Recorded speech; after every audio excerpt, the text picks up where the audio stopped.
Por definição, e essa definição é razoavelmente recente, cirurgia metabólica é aquela que tem como objetivo principal o controle do diabetes através de mecanismos que dependam da perda de peso e também independentes da perda de peso, que são chamados mecanismos antidiabéticos diretos, depois de manipulações do tubo digestivo. Então esse é o grande objetivo. E a perda de peso é fundamental para a manutenção do diabetes em remissão a longo prazo, porém não é o objetivo primário da intervenção. Ao contrário da cirurgia bariátrica, onde temos manipulações do tubo digestivo, cirurgia sobre o tubo digestivo, que tem como objetivo primário a perda ponderal. Exemplos: pacientes com apneia do sono, pacientes com refluxo ácido do estômago para o esôfago, pacientes com doenças osteoarticulares, onde dependem da diminuição do peso para a melhora dessas doenças associadas. A pandemia do século não é o Covid-19, é o binômio diabesidade.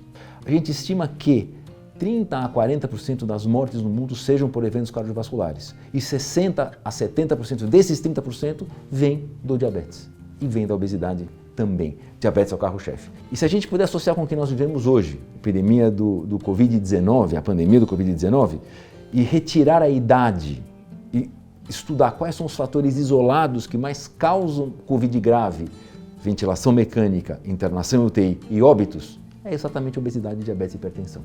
O número de pacientes no mundo que são submetidos a tratamento da obesidade e diabetes, seja clínico cirúrgico, é minúsculo, é muito pequeno, é desprezível.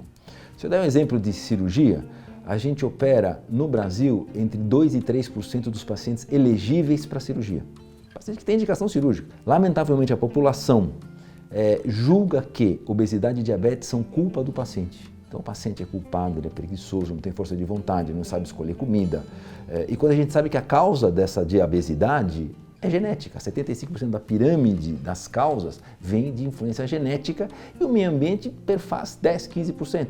Então o que eu quero dizer é que a gente precisa conscientizar o mundo que obesidade é uma doença. Para você ter uma ideia, acho que 2 a 3 anos somente, na Alemanha, por exemplo, reconheceu-se a obesidade como uma doença. Até então era um comportamento inadequado. E se assim fosse um comportamento inadequado, vamos mandar todos os portadores de obesidade e diabetes para um psicólogo, psiquiatra e nutricionista, o problema estava resolvido. E não é bem assim. É muito mais intrincado, a gente precisa de uma intervenção. Normalmente, a gente deve orientar uma intervenção, seja medicamentosa ou cirúrgica, e a alteração dos hábitos de vida são paralelos e não são a intervenção primária. Então, todos esses fatores fazem com que a gente tenha que mudar o jeito de médicos, jeito de pacientes e o jeito da população julgar esses pacientes. Eles não merecem esse julgamento. São pacientes que têm doenças que têm que ser tratadas. Então, esse é o principal ponto que faz com que esses pacientes não busquem auxílio médico, porque eles carregam uma culpa inconsciente. Então, por que eu vou procurar auxílio se a culpa é minha? E não é bem assim.